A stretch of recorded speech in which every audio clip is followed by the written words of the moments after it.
Un solo papel puede arruinar una vida entera.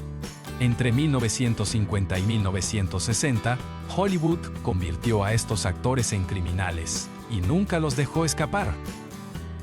Mira este video si amas el cine clásico y quieres entender cómo la fama también destruye. Quédate. Esto no te lo contaron. Number 1. Richard Widmark.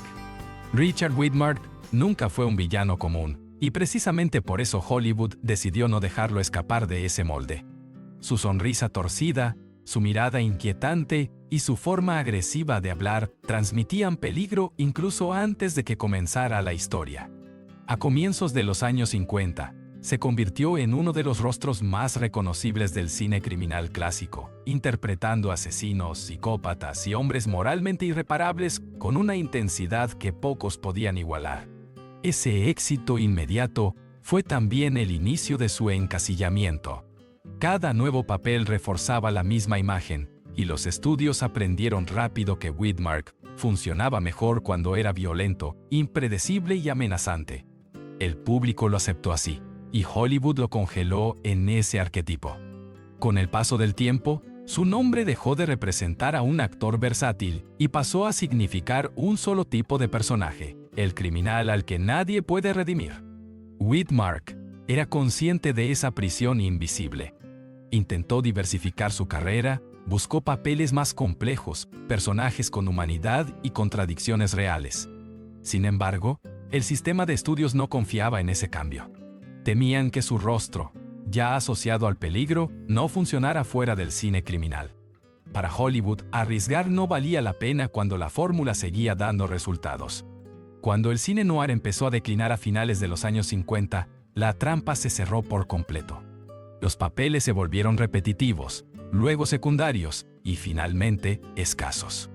Widmark seguía siendo reconocido, pero cada vez menos necesario.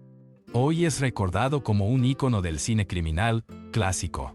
Pero detrás de ese legado hay una verdad incómoda. Su fama nació de un solo papel, y ese mismo papel marcó los límites de toda su carrera.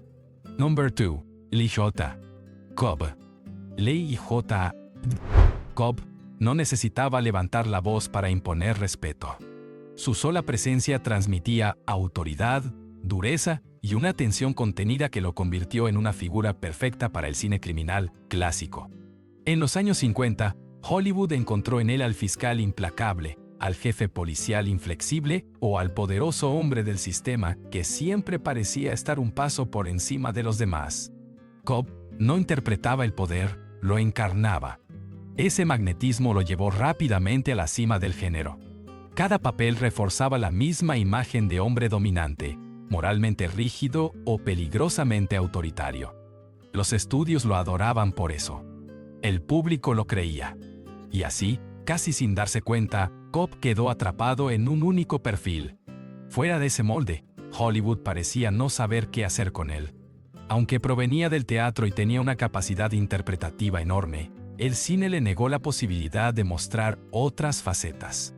Los intentos por asumir personajes más vulnerables o emocionalmente complejos fueron escasos y poco promovidos.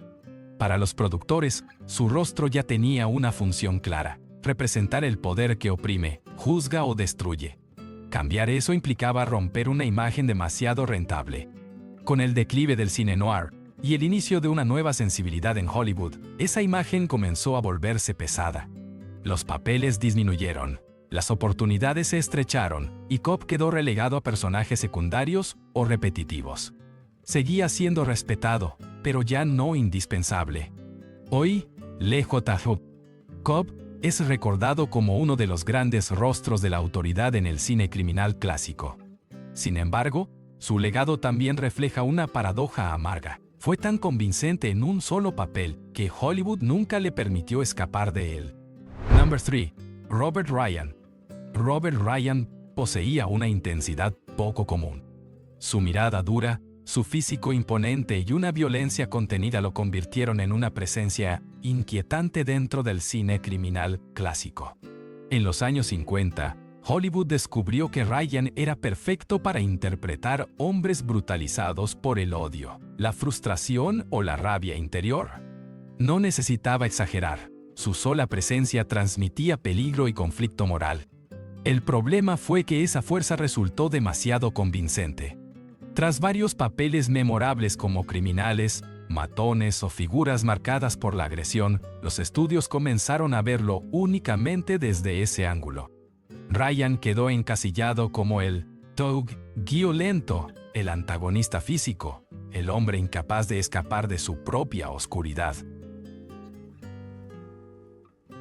Para el público, su rostro ya anunciaba enfrentamiento y tragedia. Lo irónico es que, fuera de la pantalla, Robert Ryan era un hombre reflexivo, culto y profundamente crítico de la violencia que representaba. Tenía un rango emocional mucho más amplio, pero Hollywood no estaba interesado en explorarlo. Cada intento de asumir personajes más humanos o vulnerables chocaba con la misma barrera. Su imagen ya estaba definida, y el sistema no quería arriesgarse a cambiarla. Con el declive del cine noir hacia finales de la década, esa imagen comenzó a volverse un peso. Los papeles se repitieron, perdieron relevancia y finalmente disminuyeron. Ryan seguía trabajando, pero ya no como una figura central. Su talento quedaba relegado a personajes que no le permitían evolucionar. Hoy es recordado como uno de los rostros más intensos del cine criminal clásico. Pero su legado también revela una contradicción dolorosa. Fue tan convincente en la violencia que Hollywood nunca quiso ver quién era más allá de ella. Number 4. Jack Palance. Jack Palance tenía un rostro imposible de suavizar. Sus pómulos afilados, su mirada dura y su cuerpo tenso parecían diseñados para la amenaza. En el cine criminal clásico de los años 50, Hollywood encontró en él al villano perfecto. Hombres crueles, matones despiadados y figuras violentas que imponían miedo sin necesidad de palabras. Palance no interpretaba el peligro, lo encarnaba con una intensidad casi física. El impacto fue inmediato. Cada nuevo papel confirmaba la misma idea. Jack Palance funcionaba mejor cuando era brutal, frío y dominante. Los estudios comenzaron a repetir esa fórmula una y otra vez, convencidos de que el público solo quería verlo en ese registro. Poco a poco, su nombre dejó de asociarse con un actor versátil y pasó a representar un solo tipo de personaje, el antagonista implacable. Lo más irónico es que Palance tenía un rango interpretativo mucho mayor. Provenía del teatro, entendía el matiz y la contención, y buscaba papeles con mayor profundidad emocional. Sin embargo, Hollywood no estaba interesado en descubrir esa otra faceta. Para los productores, su físico era demasiado duro para personajes sensibles, y arriesgarse a cambiar su imagen parecía innecesario. Cuando el cine noir empezó a perder protagonismo a finales de los 50, la trampa se volvió evidente. Los papeles se repitieron, luego se redujeron, y Palance quedó relegado a roles secundarios o caricaturescos. Seguía siendo reconocible, pero cada vez menos relevante dentro del sistema. Hoy Jack Palance es recordado como uno de los grandes villanos del cine clásico. Pero detrás de esa fama hay una verdad incómoda. Su apariencia lo convirtió en una leyenda, y al mismo tiempo lo encerró en un solo papel del que nunca pudo escapar. Number 5. Neville Brand. Neville Brand tenía un rostro que parecía haber nacido para el conflicto. Su mandíbula pesada, su mirada agresiva y su físico rudo lo convirtieron en una presencia intimidante desde su primera aparición en pantalla. En el cine criminal clásico de los años 50, Hollywood encontró en él al criminal perfecto. Matones, asesinos, prisioneros violentos y hombres al borde de perder el control. Brand no necesitaba actuar la brutalidad, simplemente la transmitía. Ese realismo fue precisamente su condena. Tras una serie de papeles intensos y perturbadores, los estudios comenzaron a verlo como un actor demasiado peligroso para salir del crimen.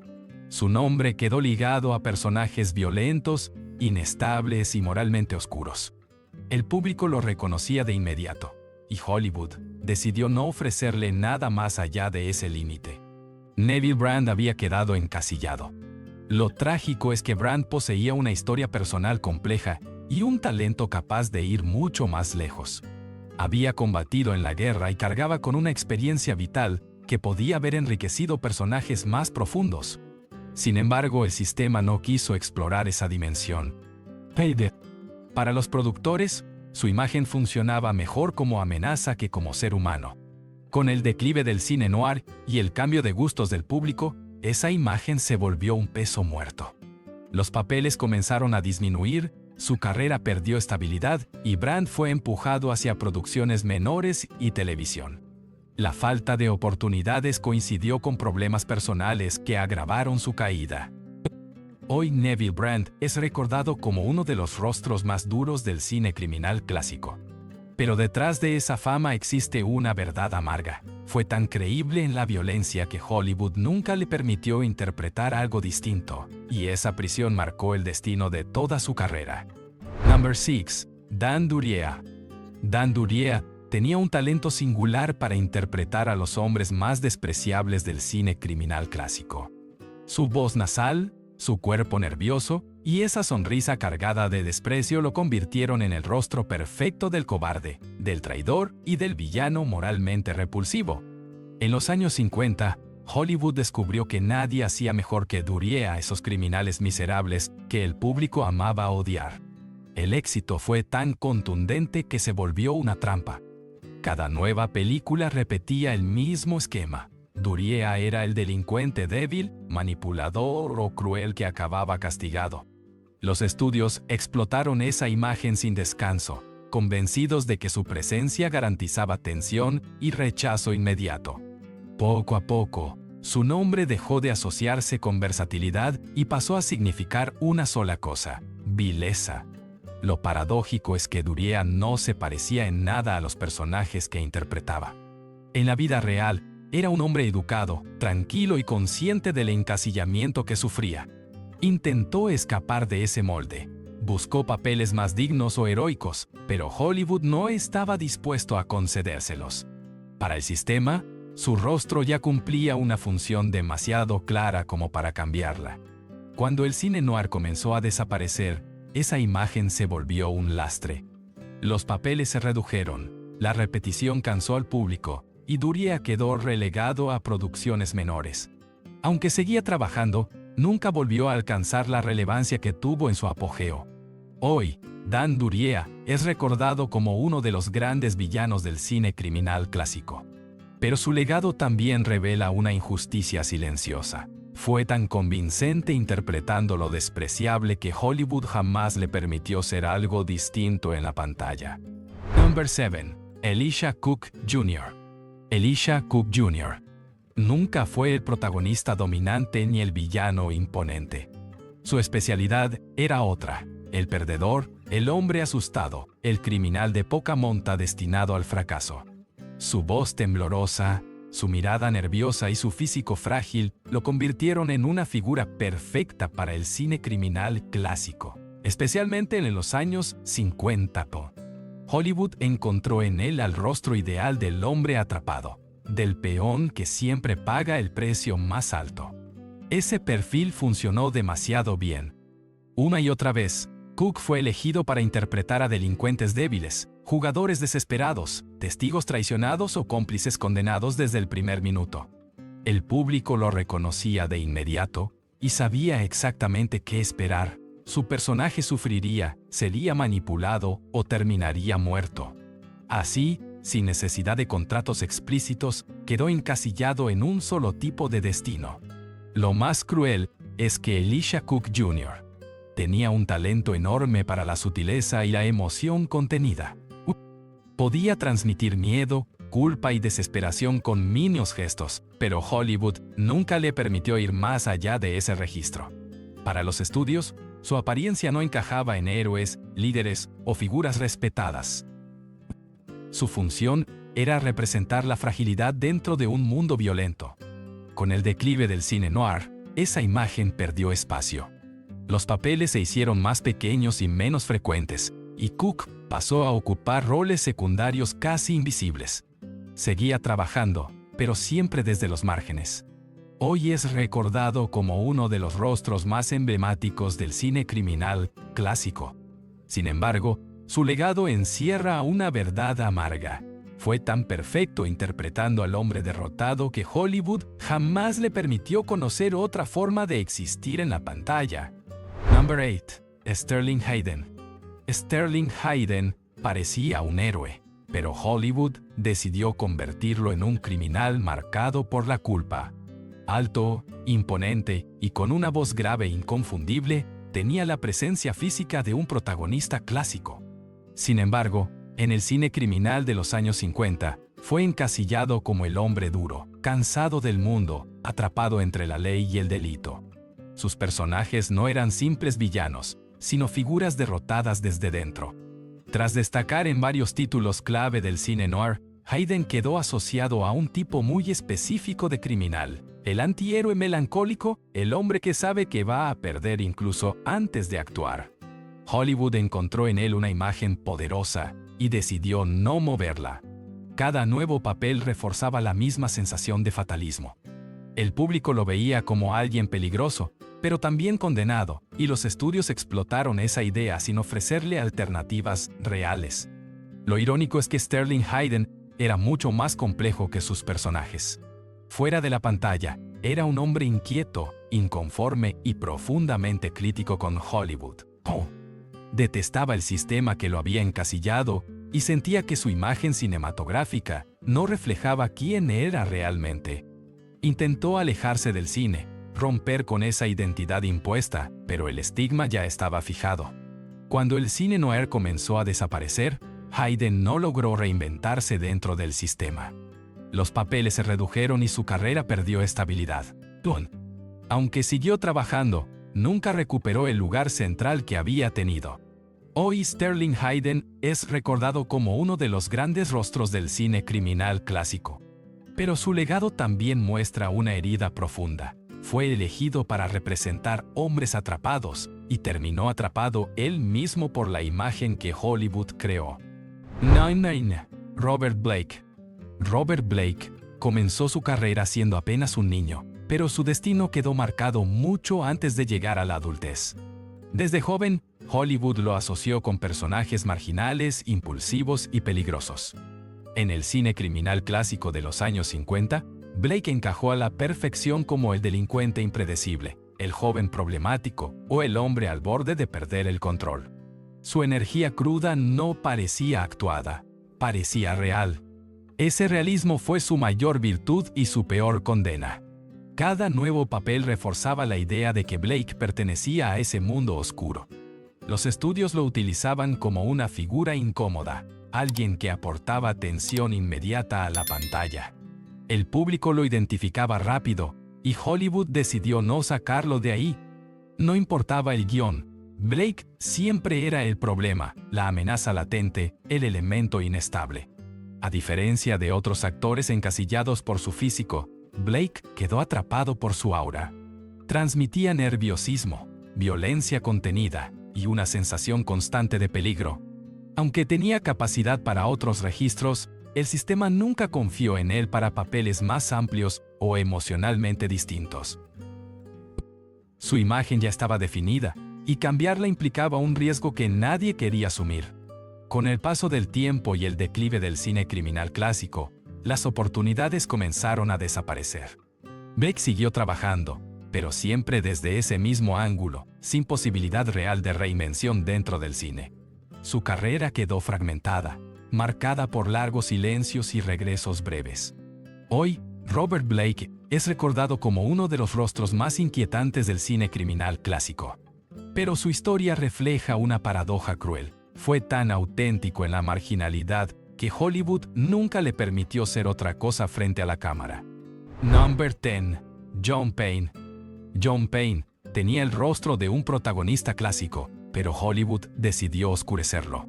A diferencia de otros actores encasillados por su brutalidad física, Payne quedó atrapado en una ambigüedad peligrosa. En el cine criminal clásico de los años 50, fue moldeado como el hombre correcto en apariencia, pero siempre rodeado de sospecha. Sus personajes parecían confiables, hasta que dejaban de serlo.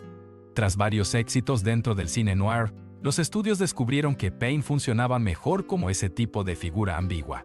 detectives cansados, hombres comunes envueltos en crimen o protagonistas moralmente comprometidos. El público empezó a asociar su rostro con la traición silenciosa y las decisiones equivocadas. Sin darse cuenta, Payne quedó fijado en un solo registro emocional, el del hombre atrapado entre la ley y la culpa. Lo trágico es que John Payne tenía una versatilidad mucho mayor. Había trabajado en musicales, comedias y cine romántico, demostrando un rango amplio. Sin embargo, el éxito en el cine criminal borró esas posibilidades. Hollywood ya no quería verlo sonreír ni cantar, quería verlo dudar, mentir y caer. El pasado luminoso de su carrera fue ignorado en favor de una imagen más oscura y rentable. Cuando el cine noir comenzó a desaparecer, esa ambigüedad dejó de ser atractiva. Los papeles se redujeron, su presencia en el cine se volvió irregular y Payne fue desplazado hacia producciones menores y televisión. Nunca logró recuperar el estatus que tuvo en su mejor momento. Hoy John Payne es recordado principalmente por sus roles en el cine criminal clásico. Pero detrás de esa memoria existe una verdad silenciosa. Hollywood lo convirtió en sospechoso eterno y nunca le permitió volver a ser simplemente un protagonista. Number 11. Charles McGraw. Charles McGraw tenía un rostro que parecía tallado en piedra. Bajo, corpulento, con una mandíbula rígida y una mirada permanente de desconfianza, transmitía dureza incluso en silencio. En el cine criminal clásico de los años 50, Hollywood encontró en él al ejecutor perfecto. Policías brutales, matones sin escrúpulos y hombres que no necesitaban explicar su violencia. McGraw no sugería amenaza, la imponía. Ese impacto visual lo convirtió rápidamente en una herramienta ideal para el género. Cada aparición reforzaba la misma imagen, el hombre duro, seco, implacable. Los estudios no dudaban en repetirlo porque funcionaba de inmediato con el público. Bastaba verlo entrar en escena para entender que algo malo estaba por ocurrir. Con el tiempo, su nombre quedó asociado a un solo tipo de personaje, y salir de ahí se volvió imposible. Lo injusto es que McGraw poseía una presencia mucho más compleja de lo que Hollywood quiso reconocer. Podía transmitir cansancio, ironía y una violencia contenida que iba más allá del simple matón. Sin embargo, el sistema no estaba interesado en explorar esos matices. Para los productores, su función era clara: representar la fuerza bruta del mundo criminal sin profundidad emocional ni redención posible. Cuando el cine noir empezó a declinar, esa imagen se convirtió en una carga. Los papeles se repitieron hasta agotarse, luego se redujeron y finalmente desaparecieron. McGraw siguió trabajando, pero siempre desde los márgenes, condenado a roles secundarios sin evolución. Hoy, Charles McGraw es recordado como uno de los rostros más duros del cine criminal clásico. Pero su legado también revela una verdad amarga. Fue tan convincente como hombre implacable que Hollywood nunca le permitió mostrar nada más allá de ese golpe seco y definitivo. Number 12. Lawrence Tierney. Lawrence Tierney no interpretaba gángsteres, los parecía. Su voz áspera, su mirada desafiante y su actitud impredecible lo convirtieron en una figura inquietante dentro del cine criminal clásico de los años 50. Hollywood encontró en él al criminal perfecto, alguien que no necesitaba exagerar para resultar amenazante. En pantalla, Tierney transmitía una violencia cruda, casi incómoda, que lo diferenciaba de otros actores del género. Ese realismo fue precisamente lo que lo encasilló. Tras varios papeles como gángster y delincuente brutal, los estudios comenzaron a verlo como un riesgo controlado, ideal para personajes peligrosos, pero poco confiable para cualquier otra cosa. El público lo asociaba directamente con el crimen, y Hollywood decidió no romper esa imagen. Tierney quedó atrapado en un solo tipo de papel, tan convincente que parecía imposible separarlo de él. A diferencia de otros actores encasillados solo por su físico, el caso de Tierney se vio agravado por su comportamiento fuera de la pantalla. Su temperamento difícil y sus problemas personales reforzaron la percepción de que era demasiado real para el mundo del cine. Eso cerró aún más las puertas a papeles distintos, profundizando su aislamiento dentro de la industria. Cuando el cine noir comenzó a perder relevancia, Tierney no logró adaptarse. Los papeles se volvieron esporádicos, su carrera se fragmentó y fue relegado a producciones menores. Durante años, desapareció casi por completo del cine. Hoy, Lawrence Tierney es recordado como uno de los gánsteres más auténticos del cine criminal clásico. Pero su historia deja una impresión incómoda. Fue tan creíble en la violencia que Hollywood nunca supo o nunca quiso verlo como algo más. Number 13. Richard Conte. Richard Conte tenía algo distinto. No imponía miedo por la fuerza ni por la brutalidad física, sino por la inteligencia y la calma con la que habitaba el crimen. Su mirada reflexiva, su voz controlada y su elegancia natural lo convirtieron en el criminal sofisticado del cine noir de los años 50. Hollywood encontró en él al delincuente cerebral, al hombre peligroso precisamente porque parecía normal. Ese matiz fue su mayor virtud y su mayor límite. Tras varios papeles emblemáticos, los estudios comenzaron a repetir la misma fórmula. Conte debía ser el criminal astuto, el hombre que planea, engaña y cae lentamente. El público lo aceptó así, y poco a poco su imagen quedó fijada. Ya no era simplemente un actor, era el rostro del delito inteligente, del pecado cometido con serenidad. Lo irónico es que Richard Conte tenía un rango mucho más amplio. Podía interpretar personajes románticos, vulnerables o incluso heroicos, pero esas oportunidades se fueron diluyendo. Hollywood prefería no arriesgar. Su imagen funcionaba demasiado bien dentro del cine criminal como para permitirle explorar otros territorios. La sutileza que lo hacía especial terminó convirtiéndose en una jaula silenciosa. Cuando el cine noir empezó a perder protagonismo, esa sofisticación criminal dejó de ser demandada. Los papeles se redujeron, su presencia en el cine se volvió irregular y Conte fue desplazado hacia producciones menores y televisión. Nunca volvió a ocupar el centro de la escena como antes. Hoy, Richard Conte es recordado como uno de los grandes rostros del cine criminal clásico. Pero detrás de esa elegancia oscura hay una verdad amarga. Fue tan convincente como criminal inteligente que Hollywood nunca le permitió demostrar quién podía ser más allá de ese papel. Number 14. Hugh Beaumont. Antes de ser recordado por la televisión, Hugh Beaumont pasó gran parte de los años 50 atrapado en un molde muy distinto. En el cine criminal clásico, Hollywood lo utilizó como el rostro de la autoridad moral, fiscales rectos, jueces severos, policías inflexibles. Su voz firme, su expresión contenida y su apariencia respetable lo convertían en la encarnación perfecta de la ley. Beaumont no parecía un héroe carismático, sino un hombre que imponía orden. Ese perfil funcionó demasiado bien. Cada nuevo papel reforzaba la misma imagen de hombre correcto, rígido y distante. Los estudios comenzaron a llamarlo únicamente para ese tipo de personajes, convencidos de que el público lo aceptaría solo en ese registro. Poco a poco, Beaumont dejó de ser considerado un actor versátil y pasó a ser un símbolo funcional del sistema. La ley, sin rostro, sin dudas y sin conflicto interior. Lo injusto es que Beaumont poseía una formación sólida y una sensibilidad mucho más amplia. Podía interpretar personajes cálidos, vulnerables o incluso contradictorios, pero Hollywood nunca le dio ese espacio dentro del cine criminal. Para los productores, su valor estaba en la estabilidad que transmitía, no en la complejidad emocional.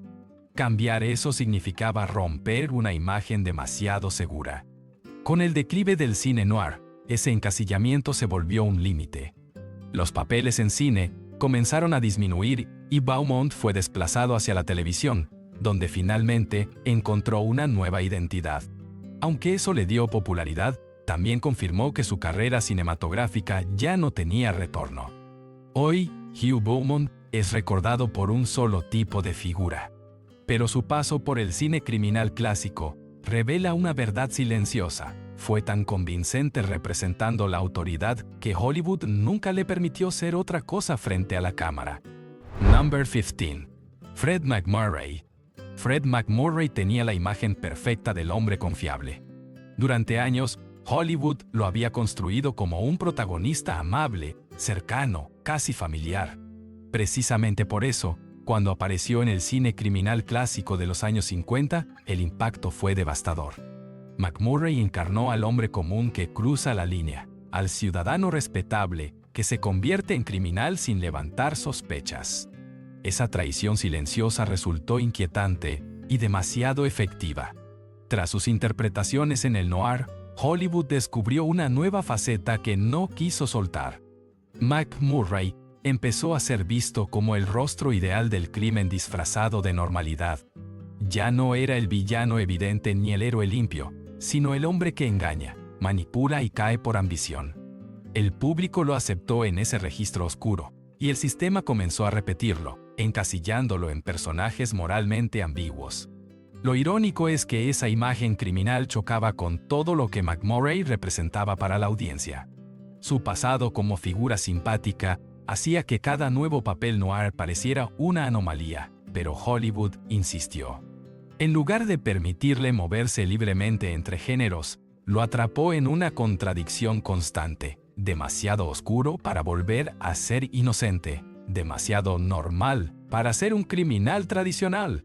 Cuando el cine noir empezó a perder fuerza, esa ambigüedad dejó de interesar.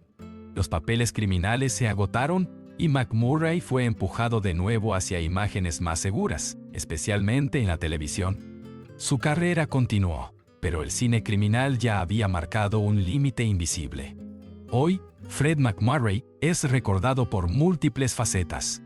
Sin embargo, su paso por el cine criminal clásico revela una verdad incómoda. Una sola traición en pantalla fue suficiente para cambiar cómo Hollywood decidió verlo para siempre. Number 16.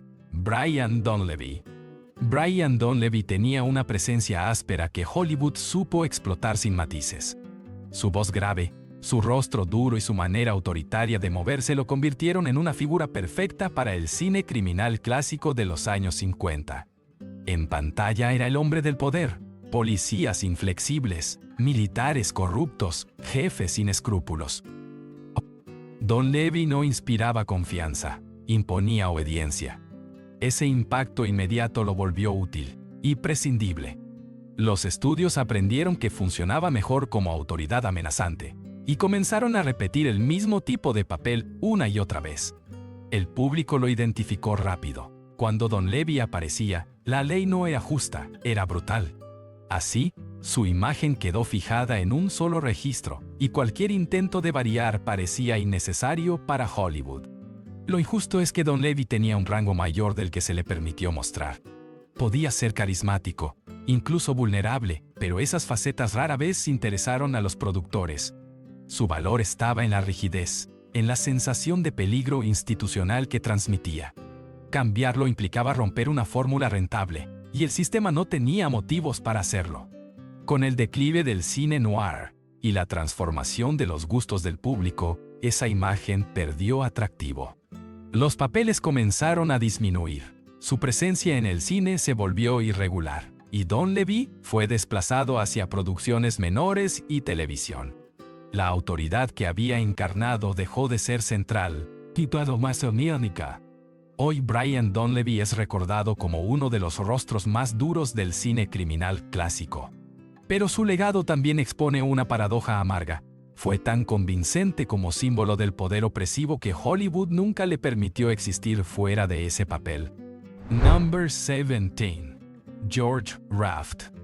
George Raft no solo interpretó gángsteres, ayudó a definir cómo debían verse. Su forma de caminar, su manera de hablar y esa elegancia dura lo convirtieron en uno de los rostros más reconocibles del cine criminal clásico. En los años 50, su imagen estaba tan ligada al mundo del hampa que bastaba verlo aparecer en pantalla para saber que el crimen estaba a punto de entrar en escena. Ese éxito temprano fue también su mayor limitación. Hollywood lo necesitaba exactamente así, como el gángster carismático, frío y seguro de sí mismo. Cada nuevo papel reforzaba la misma identidad, y Raft quedó atrapado en ella. Aunque tenía presencia y magnetismo suficientes para evolucionar, el sistema no quiso arriesgarse. El público esperaba al gángster, y eso era lo único que le ofrecían. Lo trágico es que George Raft rechazó papeles importantes que podrían haber cambiado su destino, precisamente por miedo a perder su imagen. Con el tiempo, esa cautela se volvió en su contra. Mientras otros actores se reinventaban, Raft seguía atado a un estilo que empezaba a parecer anticuado. El cine criminal cambió, pero él permaneció congelado en el pasado. Cuando el noir comenzó a desaparecer y nuevas generaciones tomaron el relevo, su lugar se redujo drásticamente. Los papeles se hicieron más pequeños, menos relevantes, y su figura pasó de icono a recuerdo. Hollywood ya no necesitaba al gángster clásico que él representaba también. Hoy George Raft es recordado como una leyenda del cine criminal, pero su historia encierra una advertencia clara: construir una imagen demasiado perfecta puede terminar convirtiéndola en una prisión de la que ya no hay salida. Number 18. Ed Begley. Ed Begley no tenía el carisma del protagonista ni la brutalidad del villano clásico, pero poseía algo igual de poderoso: credibilidad. ¿Quién será? Su rostro serio, su voz firme y su presencia contenida lo convirtieron en una figura perfecta para el cine criminal clásico de los años 50. Hollywood lo utilizó como el hombre del sistema. Policías, políticos, jueces y autoridades que representaban el poder institucional, a menudo frío y opresivo. Ese realismo fue lo que lo encasilló. Cada nuevo papel reforzaba la misma imagen de autoridad inflexible, a veces corrupta, casi siempre intimidante. El público lo reconocía como el hombre que manda, y los estudios no vieron razón para cambiar la fórmula. Begley quedó atrapado en personajes que imponían orden, pero carecían de humanidad visible. Su función era sostener el sistema, no cuestionarlo. Lo paradójico es que Ed Begley era un actor con una profunda conciencia social y una capacidad interpretativa mucho más amplia. Podía transmitir empatía, conflicto interno y duda moral, pero esas capas rara vez aparecían en sus papeles criminales. Hollywood prefería usarlo como símbolo del poder rígido, no como individuo complejo. Cambiar esa percepción implicaba un riesgo que nadie quiso asumir. Cuando el cine noir comenzó a perder relevancia, esa imagen dejó de ser central. Los papeles se redujeron, y Begley fue desplazado hacia roles secundarios y televisión. Su talento seguía intacto, pero el cine ya no tenía un lugar destacado para él. Hoy, Ed Begley es recordado como uno de los grandes rostros de la autoridad en el cine criminal clásico. Sin embargo, su historia revela una verdad incómoda. Fue tan creíble representando el poder que Hollywood nunca le permitió mostrar lo que había detrás de esa fachada. Number 19. William Thalman. William Thalman tenía un rostro afilado y una forma de hablar que transmitían desconfianza inmediata. En el cine criminal clásico de los años 50, Hollywood encontró en él al villano intelectual perfecto, abogado sin escrúpulos, figuras legales manipuladoras y hombres que usaban la ley como arma. Thalman no necesitaba violencia física. Su amenaza estaba en la frialdad y en la certeza de que siempre jugaba con ventaja. Ese perfil se volvió su identidad profesional. Tras varios papeles similares, los estudios comenzaron a llamarlo únicamente para encarnar a la mente corrupta del sistema. El público lo reconocía como el antagonista elegante, el enemigo que no grita ni golpea, pero destruye desde dentro. Con el tiempo, Thalman dejó de ser visto como un actor capaz de transformarse y pasó a ser una función fija dentro del engranaje del cine criminal. Lo injusto es que Thalman poseía una formación sólida y una sensibilidad que podía haberlo llevado por caminos muy distintos. Podía interpretar personajes complejos, incluso empáticos, pero Hollywood no mostró interés en explorar esa posibilidad. Su imagen como villano cerebral resultaba demasiado eficaz como para arriesgarse a romperla. El sistema prefería repetir lo seguro antes que descubrir algo nuevo. Cuando el cine noir empezó a declinar, esa especialización se convirtió en una desventaja. Los papeles criminales disminuyeron y Thalman fue empujado hacia la televisión, donde su imagen volvió a quedar firmemente definida. Aunque eso le dio continuidad laboral, también confirmó que su destino ya estaba sellado. Hoy, William Thalman es recordado como uno de los grandes antagonistas del cine criminal clásico. Pero su legado encierra una paradoja amarga. Fue tan convincente como villano de la ley que Hollywood nunca le permitió ser nada más que eso. Number 20. Victor Mature. Victor Mature tenía una presencia física imponente que Hollywood nunca supo cómo manejar con sutileza. Alto, corpulento y con una voz profunda, parecía destinado a personajes fuertes desde el primer momento.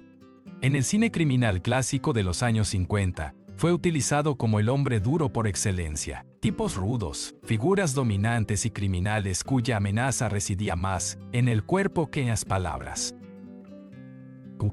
Mature llenaba la pantalla, pero rara vez se le permitió ir más allá de eso. Ese impacto visual se convirtió en su etiqueta. Los estudios confiaban en su físico para transmitir peligro inmediato, y comenzaron a repetir el mismo tipo de papel una y otra vez. El público lo veía como fuerza bruta, como presencia intimidante, y Hollywood decidió no contradecir esa percepción. Poco a poco, su imagen quedó reducida a un solo registro: el hombre fuerte, serio, sin matices emocionales. Lo paradójico es que Victor Mature tenía inquietudes artísticas y una sensibilidad que chocaban con los personajes que interpretaba. Deseaba explorar papeles más complejos, incluso vulnerables, pero el sistema no confiaba en esa posibilidad. Para los productores, su valor estaba en lo evidente, no en lo profundo. Cambiar su imagen implicaba arriesgar una fórmula que, aunque limitada, seguía funcionando. Con el declive del cine noir y la transformación del gusto del público, esa especialización comenzó a jugar en su contra. Los papeles se redujeron, su presencia en el cine perdió fuerza y Mature quedó desplazado hacia producciones menores. Su carrera continuó, pero sin la relevancia que había prometido su inicio. Hoy, Victor Mature es recordado como uno de los grandes cuerpos del cine criminal clásico. Sin embargo, su historia deja una reflexión incómoda.